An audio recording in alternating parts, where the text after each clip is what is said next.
mets la tête ici. Nickel. Alors que je puisse faire.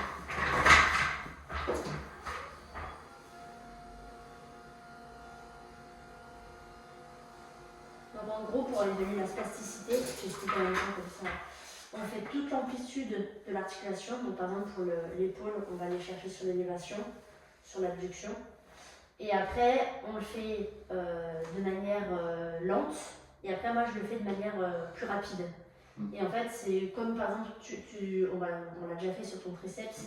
Tu sais, quand on fait sur la cheville, eh ben, il y a une résistance sur le mouvement quand on met une notion de rapidité. Et c'est ça, du coup, qui permet d'aller voir. Donc, tu relâches bien tout. Hop, on part d'ici. Donc là, je vais voir sur toute l'amplitude. Voir si j'ai une résistance à vitesse lente.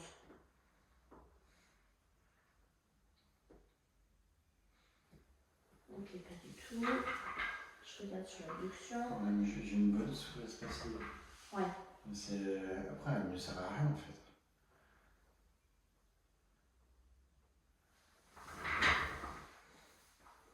Ok, je vais augmenter un petit peu. T'as peut-être, tu vois, sur la fin d'amplitude, une petite résistance. Tu as toute fin. Ouais, c'est ce que je trouve. Ouais. Tu vois, parce que je peux aller plus loin. Ouais. Mais du coup, c'est ta spasticité qui rentre en compte. Donc tu vois là, à partir d'ici, hop, on sent que ça résiste. Et là seulement on peut aller plus loin. Donc ça sur la cotation, il faut que je regarde, mais c'est peut-être la cotation, ça dépend parce qu'en France, nous on utilise la Harshov modifiée. Et j'ai regardé là l'échelle en anglais, il y a un item, nous en France on le divise en deux. Okay. Donc je regarderai sur quel item.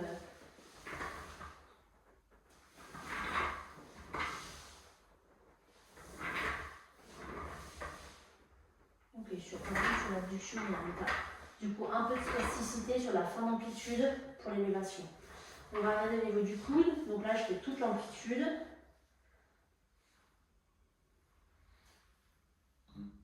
Après, ouais, selon la gravité de la pathologie, la spasticité elle survient peut-être plutôt sur certaines amplitudes. Non? Ouais, exactement.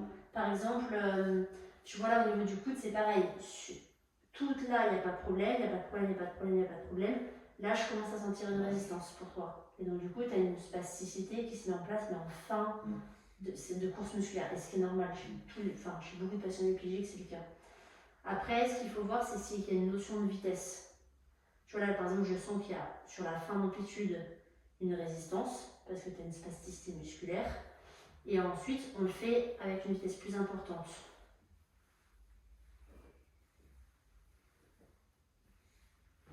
Et si je viens en flexion, globalement, ça va. Ça va plutôt être sur tes fléchisseurs. Ok. Donc là, c'est un peu comme au niveau de l'épaule, pour le coude. Même principe. Un peu de spasticité en fin d'amplitude. Ça n'empêche pas de faire le mouvement. Je peux y aller. Voilà, le mouvement est ok. Mais un peu de spasticité en fin. Ok, maintenant je vais regarder au niveau du poignet. Hop. Donc je regarde sur toute l'amplitude.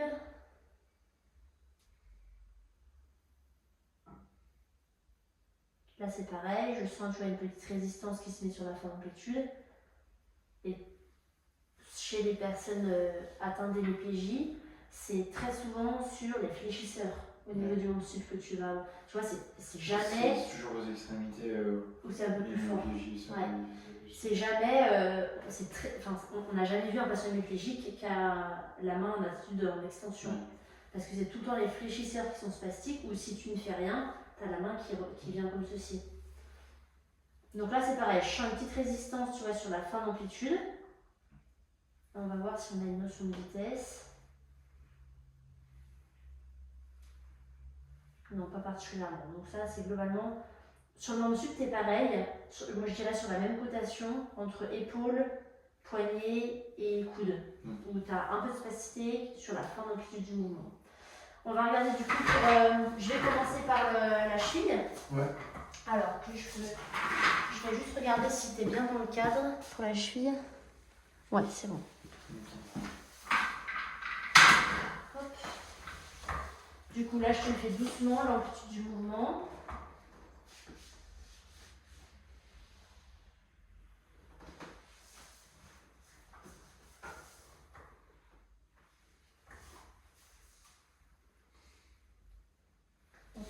comparer avec l'autre côté.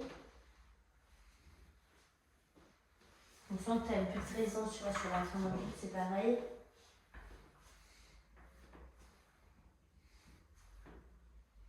Ok, donc la même chose. Résistance plutôt sur la fin d'amplitude. Hop. On va regarder pour la hanche. Ouais. Alors, je vais mettre comme ceci. Tu vais faire l'adduction. Ouais, je vais faire la flexion Flexion, d'abord. ok. Ouais. Et après, je vais faire l'abduction. Si je suis ici, pour toi ça va? T'as pas de douleur quand je le fais? Non, je peux tout là. Moi, c'est pareil, je fais une petite résistance. Ouais. Ouais, tu vois. Et après, À partir d'ici, et ouais. là, je peux y aller? Oui, Mais ça après, demande un peu plus de résistance. c'est tellement habituel que. Ouais, bah pour toi c'est normal. Ouais. C'est une sensation tout à fait normale pour toi. Mais tu vois, on peut aller plus loin sur l'amplitude, mais il y a une petite résistance. Donc c'est la même chose. Je te laisse mettre cette jambe-là en dehors de la table.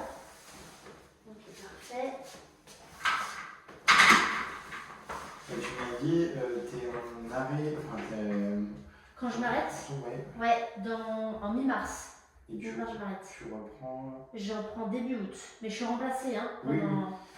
Mais Si tu as besoin de s'incliner, il y aura quelqu'un pour te voir. Hein. Ouais, parce que j'ai une compétition peut-être en Espagne que je vais faire Ouais. avec un classement différent où il y aura des patients, comment dire, des participants Ouais. neuromusculaires C'est quand ça, cette compète? mi-septembre. Et Mi-septembre. il y aura une catégorie majeure neuro et mineure neuro. Ok. Voilà. Ok. Je sais pas les coefficients. Assieds-toi ici. Ok. Bah si je suis pas là, tu prendras rendez-vous avec mon remplaçant. Oui. Tu l'as pas vu la semaine dernière? Non. Non, il s'appelle Louis. Et il pourra te faire les fermes papiers, je pense. Vraiment. Je remonte assez haut pour que tu sois visible. Ouais.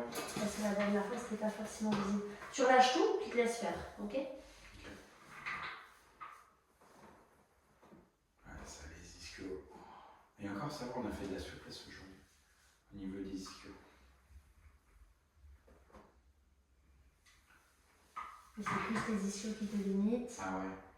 Si je viens ici, ça va pour toi. Hein. Oui, ça y a pas de souci. Ouais. Mais c'est plus, ouais, Ok. les ischios où Je te laisse te rallonger, on va le regarder allongé dans une autre position.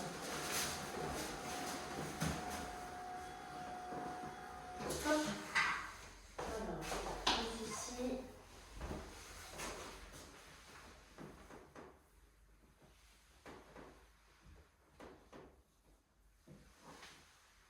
Ouais.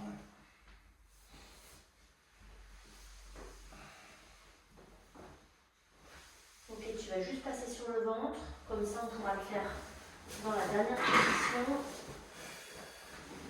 Ouais, Non, parce que ouais, pas de problème. j'ai touché. T'inquiète pas, c'est résistant. Ouais. Hop, tu relâches bien tout, tu te laisses faire. Allonge-toi, tu mets les bras le long du corps. Ouais. Mets les bras le long du corps. Oui. Ok. C'est pas naturel comme ça. C'est quoi? C'est pas naturel comme ça, les bras.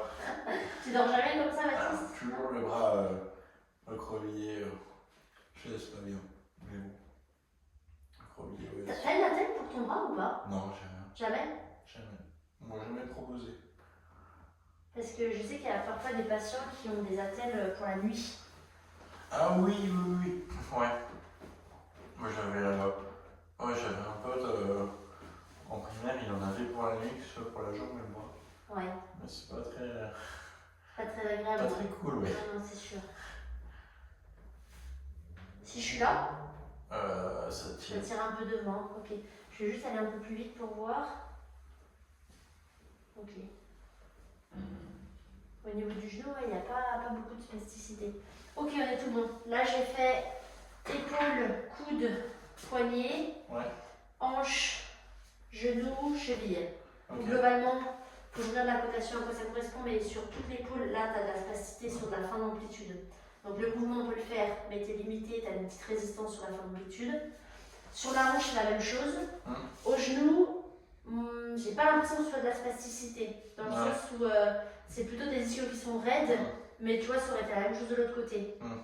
Et par contre, cheville, ouais, la spasticité due au triceps sural un petit peu quand même. Assieds-toi ici, je vais couper la vidéo.